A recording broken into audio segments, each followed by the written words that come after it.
Oke, Assalamualaikum warahmatullahi wabarakatuh. Sorry. Assalamualaikum warahmatullahi wabarakatuh. Oke, halo teman-teman semua. Semoga sehat selalu, dilimpahkan banyak rezekinya juga. Mohon maaf juga udah lama udah ada video untuk sharing-sharing.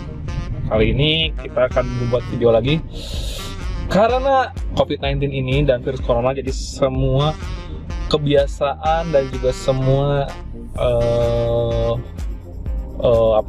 yang kegiatan sehari-hari itu berubah total, jadi harus beradaptasi lagi lah sebenarnya. Oke, ini kita bahas, maksudnya gini ya, sudah 1 bulan ya beradaptasi lah untuk mengkarantina diri, tapi keluar sih keluar. Jadi ini kita lagi di luar. Ini bukan berarti kita jalan-jalan atau gimana ya, emang saya itu ada izin khusus dari Kementerian Perindustrian untuk tetap mobilisasi seperti ini contohnya. Saya tutup ya. Ya, ini. Nah, seperti ini. Ini foto.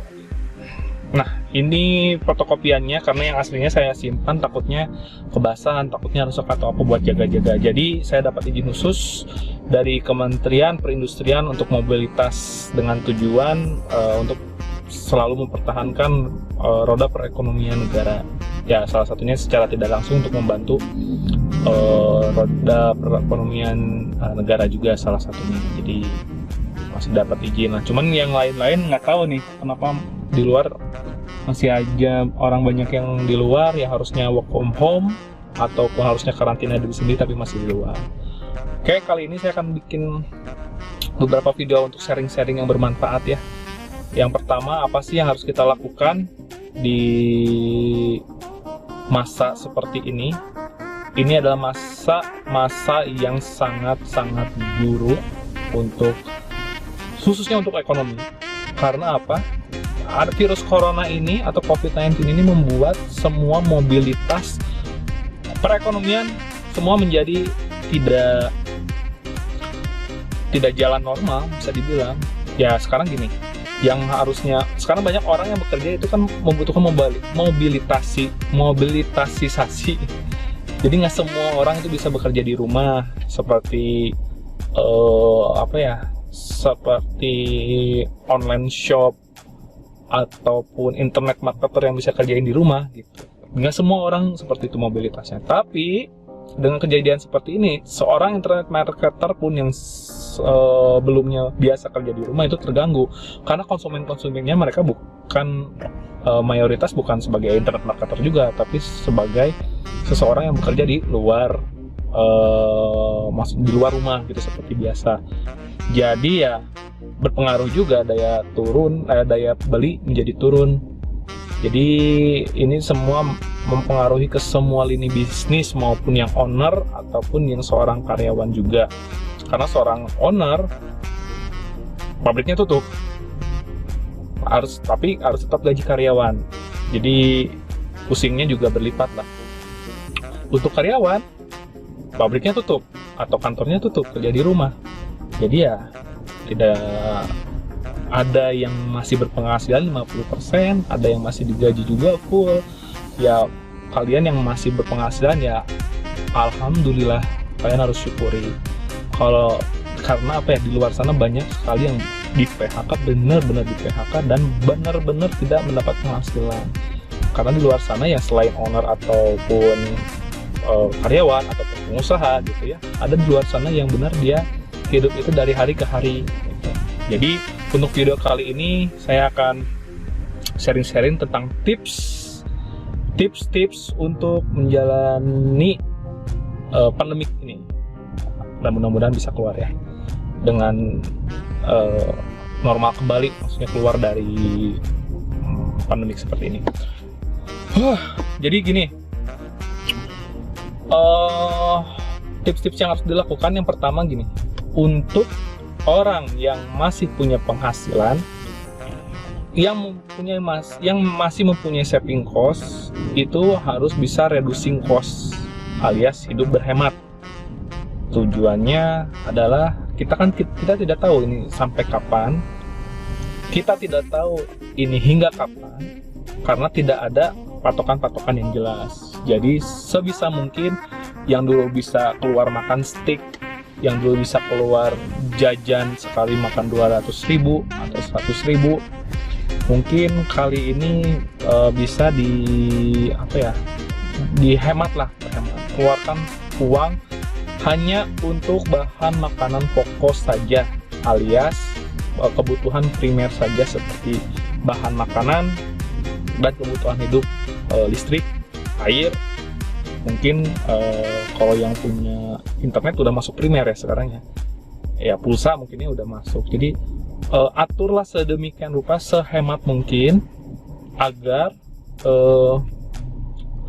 kayak gini nih, ini bukan saatnya kalian hidup berpoya-poya, bukan saatnya situasi seperti ini kalian mengeluarkan uang yang tidak jelas gitu. Belajar untuk menekan biaya hidup dan gaya hidup yang utama.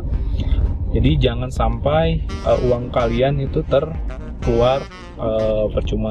Contoh yang berhemat yaitu adalah kalian harus hitung biaya makan kalian, berasnya berapa per bulan, itu berapa kalian mulai hitung lagi. Misalnya kalau kalian makan beras ya, soalnya ada orang yang nggak makan nasi gitu, jadi dia ganti kayak mie atau terigu atau apalah. Karena saya masih makan nasi ya, dari beras, itu dihitung beras mana yang kira-kira masih bisa efektif digunakan, maupun itu rasa, maupun itu warna ataupun merek. Cari yang persamaannya yang alternatif dan cari yang lebih murah.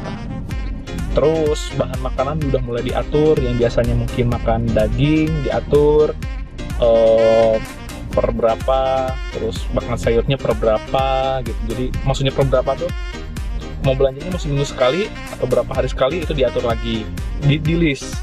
Jadi makanan apa aja yang bisa, mungkin yang dulu biasanya sekali makan harus ada 5 lauk pauk, kuranginlah jadi 4 ataupun jadi 3 gitu. Karena menurut riset sebenarnya badan kita hanya cukup nasi sama telur aja, itu sebenarnya udah sangat-sangat cukup untuk hidup tuh sebenarnya kalau misalnya lihat dari artikel yang sempat beredar loh, itu katanya nasi sama telur juga cukup. Jadi diatur-atur gitu ya. Untuk biaya anak misalnya susunya itu udah mulai diatur-atur lagi gitu. Itu kan contoh untuk penghematan. Awal langkah untuk penghematan yaitu adalah menekan dulu mau menekan biaya ataupun penghematan itu harus ada pencatatan. Jadi harus ada cash flow-nya lah. Jadi flow prosesnya itu seperti apa di data, nanti bisa ini kayaknya enggak, bisa dikurangin seperti itu. Cuman kabar baiknya untuk saat ini ayam turun drastis.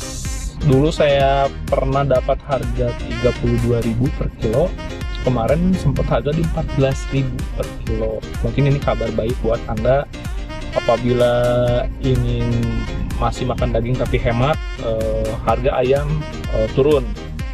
Untuk harga yang lain nggak tahu naik apa enggak, karena lupa lah berbanding-bandingnya. Cuman kalau untuk ayam sangat drastis, dari 32.000 dan 33.000 tiba-tiba jadi 14.000. Kalau sekarang dengar-dengar udah naik lagi ya ke 18 atau 20.000. Jadi masih aman. Tapi ingat, syarat yang utama dalam kondisi ini tuh adalah jangan panik, biar terhindar dari yang namanya panic buying. Alias panic buying itu apa? Membeli dengan jumlah banyak, seakan-akan Anda mau kiamat ataupun mau bersembunyi di dalam bunker yang akan ada perang nuklir. Membeli banyak, membandling, beli yang banyak nyetok 1 bulan gitu apa gimana, karena panik, takut gimana, itu yang nggak boleh dilakukan. Karena apa? Itu berpengaruh dalam supply dan demand. Ketika demand tinggi dan supply rendah, artinya apa? Harga naik. Ketika supply tinggi, demand-nya rendah, supply tinggi, demand-nya rendah, harga turun. Jadi apabila Anda panik buying, membeli untuk 1 bulan full misalnya nih, beli sekali gitu, itu akan menaikkan harga-harga karena apa? Stoknya nggak ada, hilang hanya untuk memenuhi 1-2 orang aja gitu, yang harusnya mungkin bisa meng-cover 10 atau 20 orang, ini hanya dibeli oleh 1 orang saja sehingga karena panik buying. Jadi itu yang berpengaruh untuk meningkatkan harga. Jadi atur aja beli 2 hari sekali, 3 hari sekali, ya paling banter seminggu lah, atau 5 hari sekali. Itu harus dihitung karena buat apa? Buat menjaga stabilitas dari harga ekonomi. Itu udah hukum ekonomi paling dasar gitu, supply dan demand itu harus jajar lah. Jadi menghindari apa? Kebayang nggak ada orang mungkin dia sehari-hari cukup belanja cuman hanya bisa beli beras ataupun telur misalnya, hanya cuman segitu aja. Misalnya dia kemampuannya hanya beli bisa 1 kilo beras dan 1 kilo telur misalnya, untuk 1 bulan misalnya. Tiba-tiba karena ada panik buying, tiba-tiba harga melonjak dengan tinggi dan orang itu tidak bisa beli beras dan tidak bisa beli telur, sedangkan makan harus wajib. Itu kan apa ya? Itu kan yang sangat killing people softly, membunuh orang dengan perlahan. Itu yang lebih menyakitkan lagi, seperti orang yang kemarin itu saya lihat di berita yang beli popok bayi dongs, harus beli kartonan dongs. Akhirnya orang yang bisa belanja cuman ya mungkin ngecer, itu juga ada dan tiada gitu. Dan susu anak juga mungkin ada dan tiada mungkin belinya karena ada orang yang panik buying. Akhirnya yang megang kuasa ada orang yang punya duit, dan yang terjadi si anak itu mungkin nggak dapat popok ataupun nggak dapat air susu, dan itu kan lebih menyakitkan kan, karena lebih sakit melihat anak yang kelaparan daripada diri sendiri atau orang tuanya sendiri yang kelaparan. Jadi ya mohonlah untuk lebih bijak dalam menanggulangi dan menghadapi COVID-19 ini, karena kita sama-sama susah, mau dari business owner sampai ke karyawan atau sampai yang pekerja harian yang dapat dapat dampaknya dari corona ini kita semua sama-sama lagi sulit gitu. Hanya bedanya mungkin tingkat kesulitan orangnya dan tujuan cobaannya juga berbeda-beda. Jadi ya mungkin tips untuk berhemat kali ini cukup sekian. Nanti kita akan lanjut ke video kedua, langkah apa yang harus dilakukan. Ini kan pertama adalah penghematan, nanti yang kedua akan kita bahas tentang apa yang harus dilakukan bagi orang-orang yang berduit. Cukup sekian ya. Assalamualaikum warahmatullahi wabarakatuh.